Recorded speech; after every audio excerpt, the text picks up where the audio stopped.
자, 이어서 2부 시작하도록 하겠습니다. 2부에는 심층 인터뷰를 통해서 현재 글로벌 경제 상황 그리고 미국의 경제 상황에 대한 아주 냉철한 판단을 내려주시는 분이죠. 저는 이분과 그 방송을 할 때마다 빈틈을 콕콕 찌르시는 그 너무 날카로운 이 논리가 참 항상 아픕니다. 아플 따름입니다. 한번 만나보도록 하겠습니다.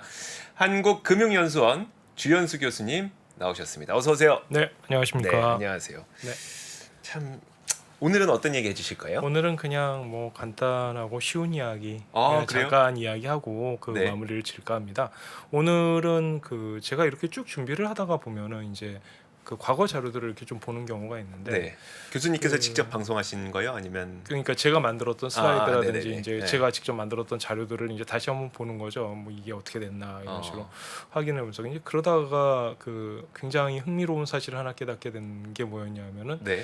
작년 이제 하반기였단 말이죠. 네. 작년 하반기에 무슨 이야기들이 많았었냐 하면은 연준은 도대체 금리를 어디까지 올릴 것이냐라는 네네. 이야기를 하면서 그때 3.5%, 4%, 뭐 이제 이런 이야기도 많이 했었고 네네. 연말이 되면은 금리를 낮출 수밖에 없어라고 시장에서 많이 이야기들을 했었죠, 사실은. 네, 그리고 그때 막 블라드 총재가 7% 얘기하면서 그게 무슨 준칙이었죠? 무슨 준칙 테이너 따라서 준칙 해가지고 네, 이제 그 네네네. 준칙 따라서 하면 7% 나온다 막 이런 얘기 하고 있던 그런 게 작년 이야기 많이 연말이었었죠. 했었죠. 예. 그리고 네. 뭐 그 정도까지는 안 가더라도 6%까지는 뭐 가능하지 않을까 이런 이야기도 했었고. 네네.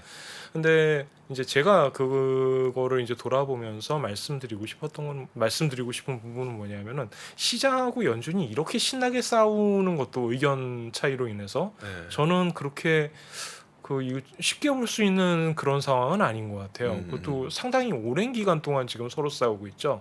어떤 의미로는. 네네.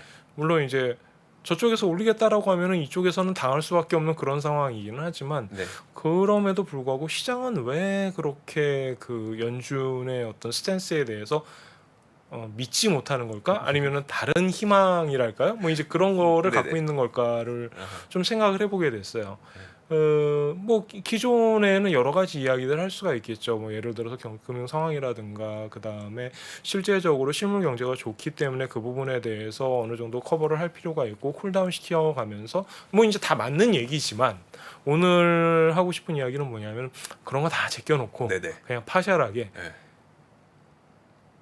인플레이션만 한번 보자. 네. 인플레이션 보면은 어떤 것들을 우리가 좀 생각해 볼 수 있는가. 어. 이제 그런 식으로 그냥 간단하게 이야기를 한번 진행을 해보도록 할게요. 알겠습니다. 사실 지금도 시장은 좀 연준하고 싸우고 있는 상태. 지금도 신나게 싸우고 있다고 봐야 되겠죠. 그렇죠. 왜냐하면 연준 파월 의장은 2차례 가량 올릴 수 있다는 식의 뉘앙스를 풍겼는데 네네. 시장은 계속 아니다. 네. 이번이 끝이다라고 하고 있으니까. 그렇죠. 아하. 제가 첫 번째 가져온 그림이 사실은 네네. 그 부분이에요. 이게 얼마나 지금 서로 간의 의견이 어긋나 있는지를 보면은 네네. 이게 이제 보면 그 진한색 제일 왼쪽에 나와 있는 게 FMC의 SEP 자료예요. 6월에 네. 나왔었죠. 여기에서 점도표를 이제 확률로 그냥 나눠서 간단하게 한 사람이 그냥 뭐 그 18분의 1이다 이런 식으로 생각을 했을 때 가장 많은 사람들이 즉 FMC 위원들의 절반 가량이 5.5에서 5.75%가 될 것이다. 2023년 말에 네. 라고 이야기를 하고 있어요. 뭐 물론 3번 올렸다가 한 번은 뭐 깎는다든지 뭐 그럴 수도 있겠죠. 네네. 하지만 그런 상황을 배제해 놓고 생각을 한다라고 한다면 25bp 2번이 되는 거죠. 네네. 이게 이제 저희가 6월에 봤던 자료가 되는 거죠. 지금 그 5.5에서 5.75에서 보이는 제일 왼쪽에 있는 맨 가장 왼쪽에 있는 진한 가장 색 짙은 50이라고 돼 있는 게. 바색. 네. 네네. 그거 말씀하시는 거죠. 이 부분이 이제 FMC의 그 이코노믹 프로젝션의 네네. 서머리가 되는 거죠. 음. 그래서 6월에 그런가 보다 네. 2번을 올리겠구나라고 이야기를 하고 7월에 왔는데 이제 그러면은 시장은 도대체 어떻게 생각을 할까 보면은 여러분들 이제 잘 아시겠지만 CME에서 페드와치 툴을 이용을 해가지고 네네. 선물 거래가 되는 것을 이용을 해가지고 어느 정도 프락시를 만들어가지고 그거를 가지고 확률로 처리를 해주고 있죠. 네. 7월 초에는 52.7% 정도가 2023년 말에 미국 정책 금리는 기준금리는 5.25에서 5.5일 것이야라고 전망을 하고 있었어요. 네네. 그런데 이게 오늘 아침에 제가 다시 이거를 업데이트하는 과정에서 보니까 64.6%까지 올라갔단 말이죠. 즉 다시 말해서 시장은 뭐 너희가 그렇게 FMC의 위원들한테 너희가 네네. 그렇게 그 전망을 하는 건 알겠지만 우리 생각은 좀 달라라고 네네. 이야기를 한다라는 거죠.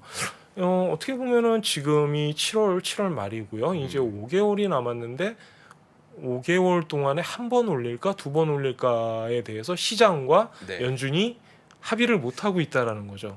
그 제가 쓸데없는 질문일 수도 있는데요. 네네. 근데 저도 과거에도 보면은 맨날 뭐 금리 인상하거나 인하하거나 동결하거나 할 때마다 저희 관련된 담당 기자들도 막 기사 2개 써놓거든요, 일부러. 예. 뭐가 그런 나올지 이야기 많이 모르니까. 있죠. 네. 예. 그 정도로 항상 시장은 안 믿어오진 않았었어요. 그 정도는 아니었다라고 이번과는 저는, 좀 차원이 다르다는 말씀이신가요? 그러니까 제 기억에는 그렇습니다. 그 이전에는 올릴 때 뭐 이제 장기적으로 어디까지에 대해서 의견 차가 조금 있을 수는 있지만 그래도 어느 정도 범주 내에서는 그런 부분이 그렇게 크게 벗어나지는 않았던 것 같아요. 네네. 특히나 이제 2008년 이후에 그러니까 GFC가 터지고 나서 포워드 가이던스가 나오고 네네. 사실 포워드 가이던스라는 건 우리 얼마까지 올릴 거다라고 미리 얘기해 주는 거잖아요. 그쵸, 그러니까 그쵸. 저는 준비하고 있어. 네. 이렇게 되는 건데 그게 되면은 사실 그 와글와글 뭐 너네는 틀렸어 맞았어라고 얘기를 할 수 있을지는 몰라도 쟤네가 올리겠다는데 그걸 뭐 우리가 맞아요. 뭐 네. 이렇게 이제 처리가 되는 부분이 있었다는 거죠. 근데 이번에는 그렇다기보다는 그거는 니들 생각이고 약간 이런 식의 조금 그 대립되는 이야기들이 많이 나온다라는 거죠. 그래서 이제 올해 초에 골드만삭스 이야기부터 시작을 해가지고 올해 경기를 어떻게 보느냐에 대한 관점에서도 크게 이제 그 갈라지기 시작을 했고요. 네네. 그래서 지금 현재 어쨌든간 네. 시장에서는 한 번이면 끝이야라고 강력하게 믿고 있는 거죠. 네. 어떻게 보면 주문을 걸고 있는 걸 수도 있습니다만 네.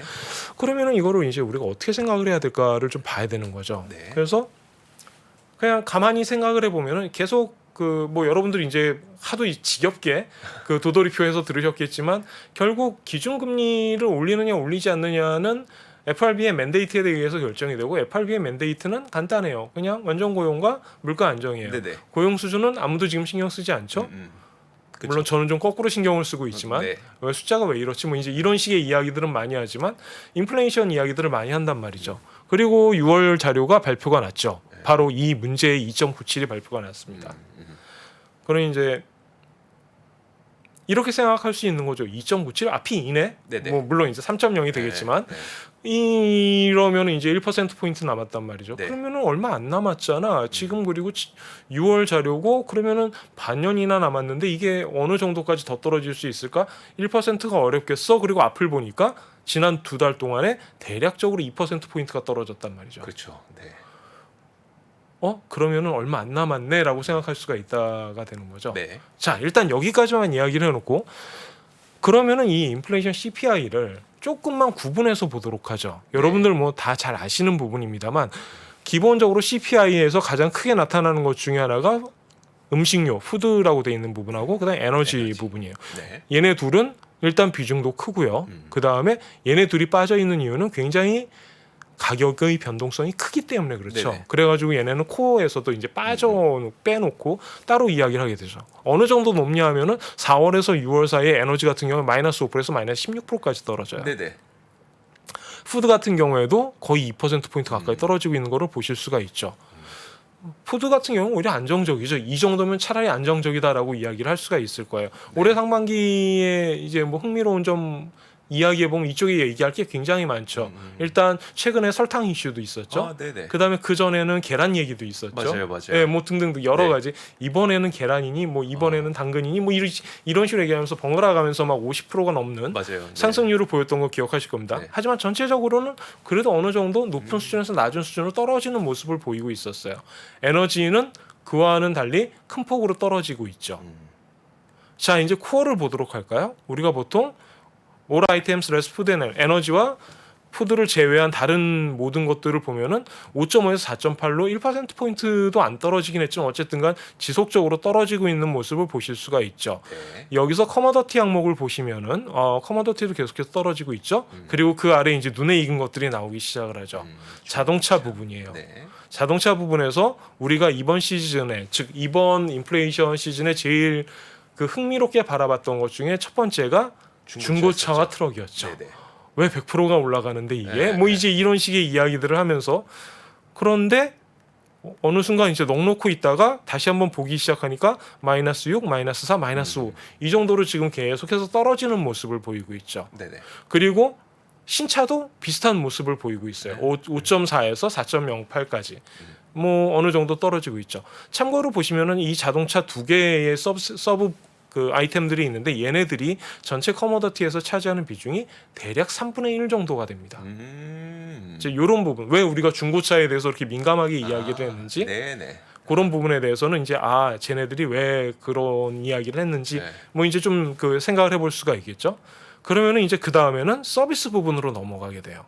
서비스 부분에서는 그 유명한 쉘터가 나오게 되죠. 네. 주거비라고 이야기를 할 수도 있고 이 주거비 이야기를 하면서 가장 중요한 포인트는 뭐냐면은 그 아래에 나와 있는 자가 보유자가 나는 이 집을 보유함으로써 어느 정도의 비용을 지금 대신하는 거지를 네네. equivalent rent of residence라고 즉 그 뭐 월세 환산 금액으로 해야 뭐 될까요? 그 정도라고 네. 표현을 하시면 네네. 되겠죠. 즉 다시 말해서 그 집을에 대해서 내가 월세를 낸다라고 네. 한다면 얼만큼 낼까라는 부분 그리고 그것이 변화를 한다면 어느 정도 변화를 할까라는 이제 그 부분이 되겠죠. 네네. 놀랍게도 이 부분이 서비스 부분에서 거의 절반 정도를 차지하고 있다라는 거를 보실 수 있을 거예요.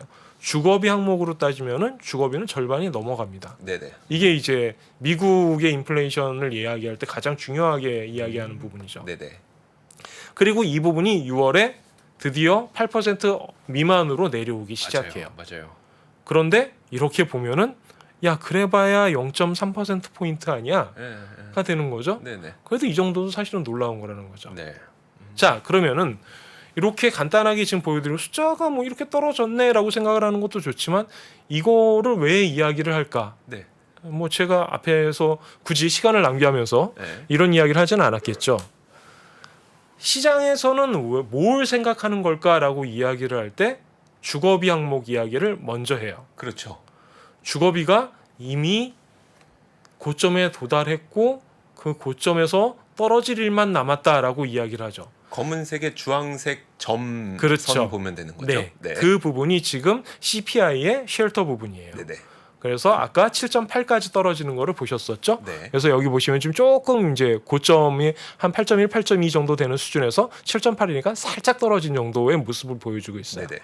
그런데 문제는 그게 아니고 그것과 같이 그려놓은 두 가지 지표인 거죠. 네. 첫 번째가 케이실러 내셔널 하우징 인덱스예요. 이거는 이제 그 케이실러 그 유명한 하우징 지표가 되는 거죠. 이거는 이제 집값에 대한 네네. 그런 지표가 되는 거죠.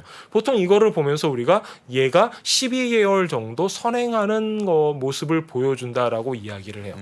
여기에서 요 삼각형의 형태로 나타나 있는 거죠. 네네. 그래서 이거를 보면 진짜 이거를 제가 지금 12개월 앞으로 당긴 겁니다. 일부러 시점 좀 맞추시려고 그렇죠. 당기신 예, 거죠. 모양을 네. 이제 비슷하게 맞춰 보려고 당긴 거고 그렇게 보면 실제로 모양이 굉장히 근사하게 맞아 떨어지는 것을 볼 수가 있죠. 네네. 물론 이 부분만 아니라 이때의 움직임이라든지 네. 아니면 이때의 움직임을 봐도 시점의 차이는 어느 정도 있을 수 있지만 상당히 비슷하게 움직이는구나라고 생각을 해볼 수가 있어요. 그렇게 된다면 떨어져야죠. 곧 이제 그럼 향후 1년간은 신나게 떨어질 수도 있겠네라고 네네. 얘기를 할 수가 있는 거죠. 네. 그런데 이제 이거에 대한 반론을 이야기를 할 때 어떤 이야기를 하냐면 야 이거는 지금 렌트에 대한 이야기야. 주거비도 집값이라고 집값을 갖고 하는 게 아니라 집값을 렌트로 환산한 거잖아. 네네. 그러니까 월세 가격은 어떻게 되는데?라고 이야기를 해야 되겠죠. 네네. 그 자료가 여기 나와 있는 네모난 표의 자료예요. 이걸 그 조리라고 이야기를 했는데 네네. 이거는 이제 약자고 질로우라는 그 부동산 거래 회사가 있는데 네네. 여기에서 이제 그 자기네들이 확인한 Observed Rental Index를 개발을 해가지고 네. 그거를 2015년부터 자료를 제공을 하고 있어요. 네네. 물론 다른 자료들도 조금 있긴 하지만 대표적으로 쓰는 자료는 이 자료입니다. 어. 그러면은 이 자료를 보시면 이 자료도 12개월 앞으로 포워드했고요. 네네. 그렇게 보면은 스케일에서 다르기는 하지만 고점이 거의 비슷하게 맞아 떨어지는 것을 보실 수가 있죠. 그리고 스케일이 차이가 난다. 즉 하우징 인덱스 같은 경우에는 이 정도에서 이 정도까지 떨어지고 있지만 네. 그 이제 렌트 같은 경우에는 그거보다는 조금 더 움직임이 제한되는 모습은 보이고 있죠. 월세는 좀 덜 떨어지네요. 아무래도 네. 그런 부분이 있죠. 그리고 덜 올라갔었죠. 그렇죠. 네, 이게 이제 그 투기적인 수요 유동성이 있을 때 집값이 먼저 올라가느냐, 렌트가 따라가느냐, 우리나라식으로 이야기를 하면 아파트 가격과 전세의 대비 이런 부분과 비슷한 움직임이라고 보시면 될 네. 거예요. 그래서 결론은 뭐냐하면 이것들이 계속해서 지금 이런 식으로 심지어 지금 하우징 같은 경우에는 YOY 기준으로 마이너스에 도달을 했죠. 그러네요. 예. 그러니까 지금 굉장히 빠른 속도로 떨어지고 있다라는 거를 우리가 이야기를 할 수가 있는 거죠. 네. 시장 입장에서는 야 그러면 네. 쉘터가 지금까지 제일 높았고 7.8인데 이것 때문에 CPI가 굉장히 높은 수준을 유지를 했었고 다른 거 다 떨어졌지만 이것 때문에 버티고 있었어. 네. 그러니까 코어가 안 떨어진다라고 난리를 쳤어. 네. 그것 때문에 FRB에서는 계속해서 금리 올려야 돼라고 이야기를 했었죠. 근데 이제 코어 떨어질 거야. 근데 이거 보면은 네. 이제 앞으로 1년 동안은 떨어질 일만 남았네. 네네. 그냥 그림 보면은 뭐 2%까지 떨어지는 거 아니야? 2%에서 3% 수준까지 떨어지는 거 아니야? 자, 2%라고 생각을 해보죠. 그럼 8%에서 2%까지 떨어진다라고 생각을 해보면 6% 포인트만큼 떨어지는 거죠. 네네. 이걸 12개월이라고 생각하면은 1개월에 그냥 단순 산술식으로 계산하면 0.5% 포인트가 되는 거죠. 그리고 거기에 매저가 아까 25% 정도였으니까 4분의 1. 네네. 그러면은 0.1% 포인트 정도 어. CPI를 떨어뜨리는 효과를 가져오게 된다라는 거죠. 네네. 물론 대략적인 그냥 그쵸. 산수식의 계산이지만 아 이게 어느 정도의 영향을 미칠 수 있겠구나라는 정도는 생각해 네네. 볼 수가 있을 거예요. 그러네요. 네네. 그래서 여기에서는 굉장히 큰 것처럼 얘기를 해보지만 월간으로 따졌을 때 0.1이네요. 예, 그런 식으로 보면은 이게 그렇게 큰 숫자는 아니다. 아. 그래서 그런 부분은 좀 말씀을 드리고 넘어가도록 저 할게요. 훅훅 떨어지길래 그럼 코어도 이제 뭐 지금 4점 몇에서 뭐 0.5씩 툭툭툭툭 떨어지는 뭐 했는데 이제 그런 거를 기대하면 좋겠습니다만 0.1이네요. 그냥 진짜 대충 계산해도 전체적으로 봤을 때는 그 정도. 아하. 그 다음에 코어로 보면 한 0.2% 포인트 정도. 네네.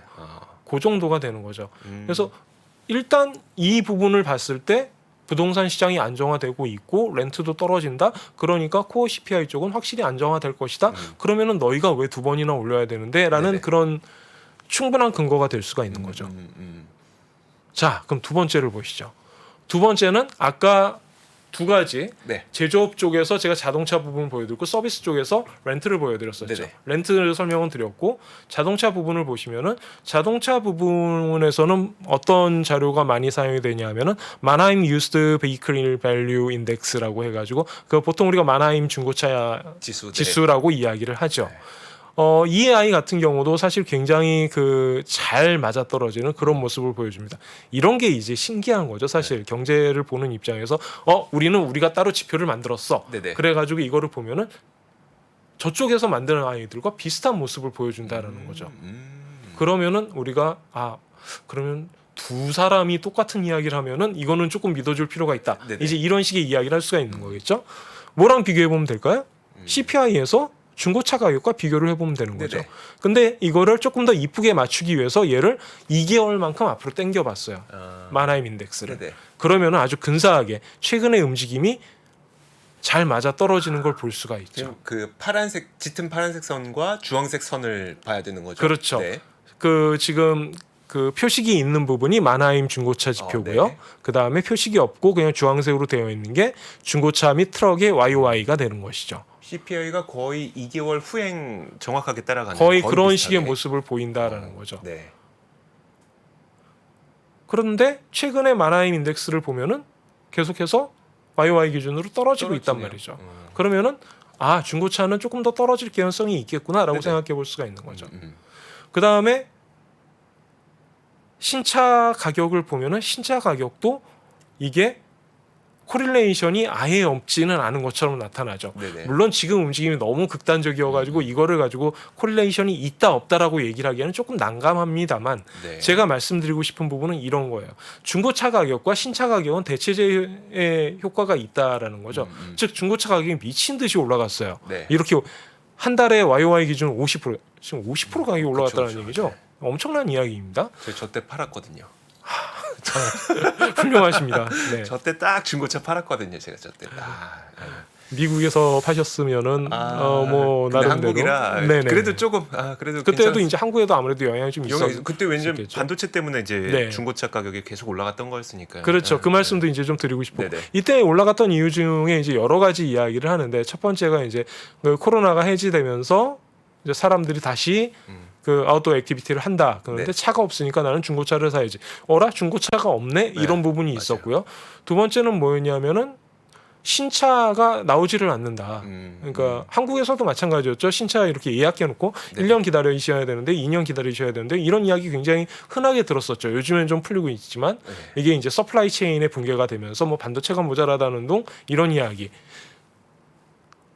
가격적인 측면에서 보면 간단합니다. 중고차 가격이 많이 올랐어요.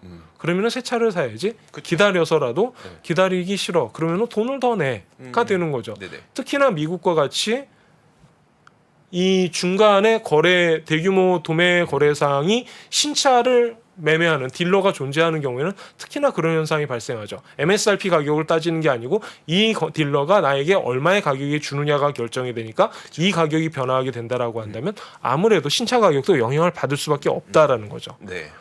그 이야기는 이쪽이 떨어지면 이쪽도 어느 정도 안정화될 수밖에 없고 요즘에 반도체 문제 가지고 별로 이야기하는 거 못 들어본 지 꽤 됐죠. 많이 풀렸다고 하더라고요. 어느 정도 이제 네. 공급이 계속해서 그 공급 그 제약이 해소가 되고 있는 그런 과정이니까 신차 가격은 그에 따라 안정화될 수밖에 없는 그런 상황이 되는 거죠. 네네.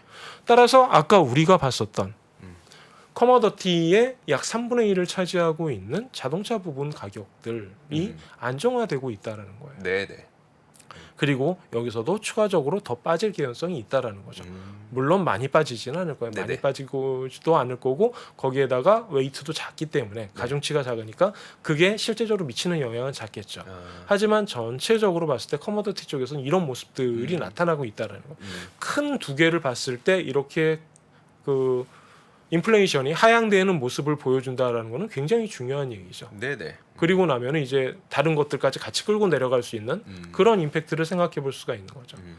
그러면 인플레이션은 낮아지지 않겠어라는 이제 이야기를 하고 다시 아까 그 얘기. 그 통념이죠. 시장에서는 왜 저 아이들은 2번씩이나 올리겠다. 뭐 이제 이런 식의 이야기가 네. 나타나게 되는 거죠. 그리고 인플레이션 자체를 보면은 또 이런 모습이 나타나게 됩니다. 지금 여기에 보시면은 그래프가 굉장히 복잡하지만 여기 그 검은색 그래프를 제외한 다른 그래프들은 보시면은 10% 퍼센타일, 90% 퍼센타일, 75, 25, 50. 즉 다시 말해서 분포를 보여주고 있는 거예요. 네네. 어떤 분포냐? CPI의 향후 4분기 평균은 어느 정도가 될까에 대한 분포예요. 네. 그리고 이거는 이제 FRB 뉴욕에서 그 내부의 이제 파이낸셜 쪽 디비전에서 자체적으로 발표를 하는 자료인데 네. 이거를 보통 뭐라고 이야기를 하냐면은 인플레이션 앳 리스크라고 이야기를 해요. 이거 어디서 나왔는지 아마 딱 보시면은 감이 오실 거예요. 밸류 앳 리스크에서 나왔죠. VAR에서. 네네. 왜 밸류에만 그런 거를 할 수 있지? 인플레이션도 마찬가지 아닐까? 라는 깜찍한 사고 방식에서 디자인을 한 거죠. 그래서 결론이 뭐냐? 네. 향후 4분기 CPI의 평균은 대략 2분포에 있을 것이다가 되는 거죠. 그렇죠. 그리고 50%를 보니까 거의 2%에 2.16을 보고 있죠 지금. 그러네요. 향후 4분기 평균이에요. 그럼 걱정 그러면은- 없는 거잖아요. 그러면 좀 상당히 놀라운 결과라고 볼 네. 수가 있죠. 그 다음에 블루칩 컨센서스 같은 경우에는 이거를 2.45를 찍고 있어요. 네네. 자, 이런 식이라고 한다면은 우리가 CPI를 걱정해야 될 필요가 있나라는 생각을 해볼 수가 있는 거죠. 네네. 그 다음에 이 그림을 보면서 좀 놀라운 것이 여기 그러면 여기 리얼라이즈드 시연된 네. 이거는 왜 그렸을까를 생각을 해보면 이게 나름 사연이 있습니다. 여기 지금 이 분포의 그림과 이 그래프의 그림을 비교를 해보면 굉장히 잘 맞는다는 거를 네네. 보여주고 있죠. 요때만 빼고요. 네네. 그리고 위로 올라가면 반드시 떨어지죠. 어느 정도로 떨어지냐면은 거의 미디안 레벨 수준까지 떨어진다라는 걸 볼 수가 있죠. 물론 얼마나 걸리느냐는 또 별개의 문제이긴 하지만 네네.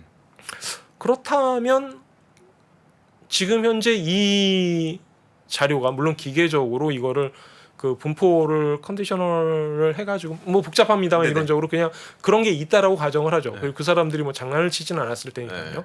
이론적으로 단단한 배경을 갖고 있는 이런 4Q 에버리지 넘버를 지금 2.16으로 찍었고 네. 그 다음에 얘는 민 리얼라이즈 넘버는 민 리버전 한다. 즉 가운데로 중심 회귀하는 경향이 있다라고 한다면은 우리는 상당히 생각보다 빠른 상황 하에서 CPI가 떨어질 거다라고 예상해도 그렇게 과격한 예상은 아니지 않을까? 그럴 것 같아요. 네. 네. 이렇게 세 가지 정도 그냥 지금 인플레이션 얘기만 하고 네네네. 있습니다. 노동 이야기도 안 하고 있고 네. 실물 경제 얘기도 안 하고 있고 그냥 이 숫자들 자체만으로도 시장에서는 야 정말 두 번 할래라고 얘기할 만한 근거가 있다라는 거죠. 네. 그렇죠. 그래서 이게 말이 안 시장의 돼. 말이 맞는데요? 지금까지 보시면. 이게 또 나름 굉장히 그 근거가 탄탄하죠. 네네. 네. 그런데 연준이 생각하는 아니면 제가 제 개인적으로 연준은 지금 이걸 생각하고 있다라는 부분에서 가장 중요하게 이야기를 하는 게 기저효과예요. 딱 저 한마디가 딱 그걸로 모든 게 설명이 되네요. 된다라고 볼 수도 있겠죠. 원자재 가격의 기저효과는 지속될 수 없다. 그렇죠. 네. 지금 이 자료는 CRB 커머더티 인덱스라고 해서 이제 레피니티브 데이터 스트림에서 자료를 제공하는 자료인데 이건 뭐 굉장히 유래가 깊고 그 원자재 가격 이야기를 할 때 제일 먼저 보통 많이 이야기를 합니다. 이 자료가 있고 블룸버그 자료가 있고 그렇죠. 네네. 뭐 어쨌든 무슨 자료를 보셔도 좋습니다. 포인트는 뭐냐면은 2022년 3월부터 6월 말까지 미친 듯이 올라갔었다라는 게 문제다라는 거죠. 네네. 그게 왜 문제인데? 그게 기저효과죠. 그렇죠. 네. 어떤 식으로 기저효과가 발생했죠? 최근 들어서 인플레이션이 급격하게 떨어지는데 일조했죠. 그게 왜? 네. 저 앞이 너무너무 높았으니까 네네. 지금 있는 게 상대적으로 정상적인 수준인 것 같아도 YOY를 찍어버리면 네네. 마이너스 15%, 마이너스 20%, 에너지 마이너스 15%, 16% 기억나시죠? 그런 식의 반응이 나타난다라는 거예요. 그게 기저효과라는 거죠. 근데 왜 지속될 수 없느냐? 7월이 되면 사람들이 전쟁을 3개월에서 4개월 정도 치러봤는데 우크라이나 버티네? 그리고 곡물도 다시 받을 수 있을 것 같네? 러시아 애들은 가스를 끊는다고 하더니 가스를 계속 넣네? 원유도 팔려고 난리네? 이런 것들을 인지하기 시작하면서 패닉에 의해서 나타났던 이 높은 부분이 거의 안정화되는 걸 물론 그렇죠. 상대적으로 높은 수준입니다만 네. 안정화되고 있다라는 것을 볼 수가 있다라는 거죠. 그래서 기저효과를 기대하기 어렵다라는 얘기예요. 그냥 단순한 이야기이죠. 그렇죠. 네. 하지만 이 단순한 이야기를 숫자로 바꿔봅시다. 아까 에너지의 YOY를 이야기를 했을 때 마이너스 16% 맞아요. 네. 마이너스 16%였어요. 이거를 플러스 4%가 된다라고 생각을 해봅시다. 그냥 단순히 계산의 편의를 위해서. 그럼 20%포인트가 올라가는 거죠. 이거를 웨이트를 대충 10만 놔볼까요? 네네. 그러면은 2%포인트가 되는 거죠. 물론 물론 오히려 유가가 조금 올라가면은 확 올라갈 수 있네요. 그런 실제로. 현상이 나타날 수 있다는 거죠. 왜냐하면 기저효과가 다 제외돼 버렸기 때문에. 물론 지금 여러분들 제 이야기를 들으시면서 너 지금 좀 수상한데 아까는 왜 12로 나누고 지금은 12로 안 나눠 네네. 말씀하셨는데 사실은 사연이 좀 있어요. 왜 그러냐면 기저효과는 이미 다 제거됐다라는 점 네. 감안하고 네네. 그다음에 조금만 더 오르면은 그럴 수 있다라는 거죠. 이거는 12개월 후의 얘기가 아니라 지금 당장 얘기가 될 수 그쵸, 있다라는 게 그쵸. 문제인 거예요. 우리 속도를 조금만 낼까요, 교수님? 그럴까요? 네. 그 다음에는 간단해요. 그 다음에 WTI 네. 서부 텍사스 중진류죠. 스팟 보시면 얘도 마찬가지예요. 개솔린도 마찬가지죠.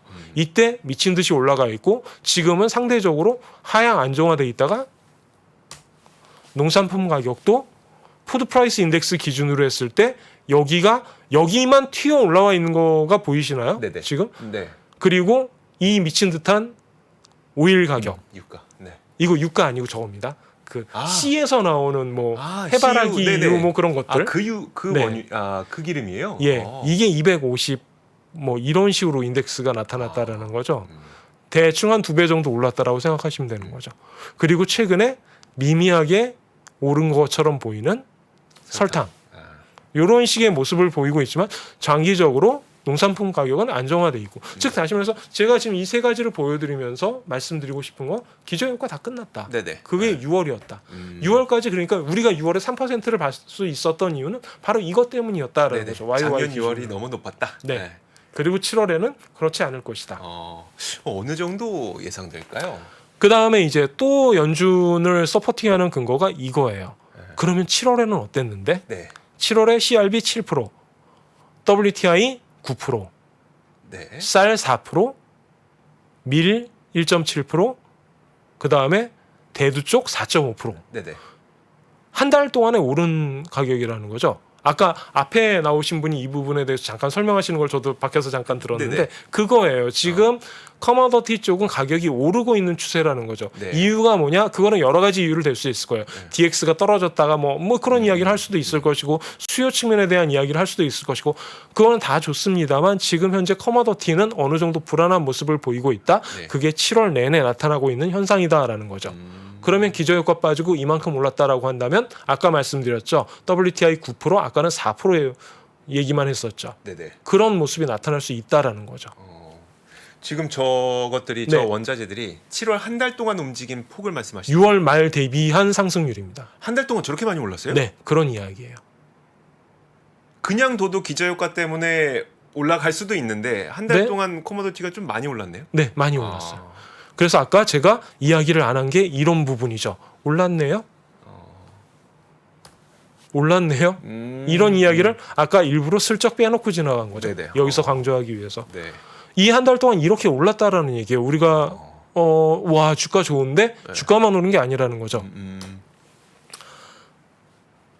그러면은 7월에 어떻게 될까? 네. 그러면은 일단 저는 제가 뭐 전망을 하는 것보다는 다른 사람이 자료를 가져오는 걸 더 좋아하니까 네. 클리블랜드 패드 자료를 보자.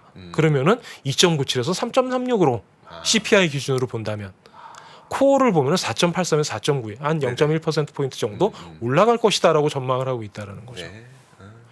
이거는 CPI예요. PCE로 보면 PCE도 마찬가지가 나타난다라는 거죠. 네네. 물론 PCE 자료가 지금 6월 자료가 안 나왔기 때문에 두 자료 다 전망치를 가져왔습니다만 지금 우리가 말씀드리고 싶은 거는 7월에 이전처럼 떨어질 거야는 일단 제껴두고 그건, 올라가도 놀랍지 않아라는 네네. 이야기를 하고 있다라는 거죠. 제가 지난번에 왔을 때 사실 이 그림을 이제 업데이트하기 전에 무슨 말씀을 드렸었냐 하면은 이게 연말 기준으로 3.9, 3.2인데 네네. 이렇게 떨어지면 도대체 하반기에는 뭐가 된다라는 거냐라는 말씀을 드렸었던 네네. 기억나십니까? 네. 그쵸. 지금 그 이야기가 다시 한번 반복되는 거예요. 아. 연준 입장에서는 하반기에 기저효과 빠지고 플랫하게만 움직인다고 하더라도 이 정도 수준일 것이다라고 생각을 한다라는 거죠. 네네. 그렇죠. 근데 심지어 최근에 오르고 있다라고 하면은 유가랑 오르고 그 얘기는 조금 더 다른 얘기가 되는 거죠. 음, 그리고 그때 말씀을 드렸던 것과 아직 바뀐 것은 없습니다. 네네. 숫자는 바뀌었습니다만 네. 그래서 뭐 그러면 FOMC에서는 이렇게 얘기를 하죠. 야 3.2야. 네. 우리 타겟이 2%라고. 네네. 1.2%면 50%가 넘는단다 얘들아. 그런데 우리 보고 금리를 올리지 말라고 가 되는 것이죠. 그러네요. 사실 저희가 그 6월이 지나고 7월부터는 기저효과가 사라질 수 있기 때문에 오히려 좀 CPI가 올라갈 수 있습니다라는 이야기는 많이 들었는데 네. 그걸 수치로 제가 이렇게 좀 디테일하게 본 건 오늘 처음이에요. 예. 이런 식으로 그 좀 이 부분에 대해서 우리가 그냥 막연하게 생각하는 것보다는 다른 사람들이 어떤 식으로 추정을 하고 있는지 그다음에 왜 그런 현상이 발생을 하는지 아까 네네. 말씀드렸던 것처럼 렌트가 그거 굉장히 큰 것처럼 보이지만 이렇게 스케일링 그러게요. 다운하고 그러면 생각보다 별로 안 커요. 뭐 네네. 이제 이런 식의 얘기를 해볼 수가 있는 거겠죠. 아. 이제 그런 거를 해보면서 이 사람들이 설득력이 있는데 아니면 설득력이 없는데 그런 이야기는 좀 해볼 수가 있겠죠. 알겠습니다. 그러니까 이게 사실 그러면 CPI가 다시 오를 거다. 그것 때문에 주식이 떨어질 거다. 이런 얘기가 아니라 이런 그런 개념이 부분에 대한 아니라 얘기는 전혀 아닙니다. 제가 지금 말씀드리고 싶은 거는 기준금리라는 측면에서 봤을 때 네네. 인플레이션 측면에서만 봐도 이렇게 두 개의 그 접근하는 그런 논리들이 존재를 하고 네네. 저 같은 경우에는 뒤쪽에 FMC를 서포팅하는 그런 것들이 오히려 더 설득력이 있다라고 생각을 하지만 다른 쪽에서 당연히 더 그쪽에 뭐랄까 가중치 효과라든가 네. 아니면 우리 생각보다 더 빠르게 떨어진다라든가 그런 부분이 있을 수 있겠죠. 그러니까 교수님이 저한테 이 얘기를 해주시고 그러면 만약 이주호 기자가 지금 FOMC에서 금리를 결정하는 입장이다. 어떻게 하시겠습니까? 라고 물어본다면 저도 한 번은 더 올려야 되겠는데 이런 생각을 하게 될 것 같아요. 약간 이 정도 수치가 된다면. 그러니까 근데 저쪽이 얘기하는 게 터무니없는 이야기가 아니다라는 그러네요. 게 중요한 거예요. 지금 왜 시장에서는 한 번으로 끝낼 것 같다고 생각하고 있는지 또 네. 설명을 해주셨고 반대로 연준에서는 왜 이거 한 번 시장에서 한 번이면 끝날 것 같은데 왜 연준은 계속 한 번 이상일 수도 있다, 더 갈 수도 있다라고 얘기하는 게 그 이유가 무엇인지에 대해서도 잘 들어봤고요. 네.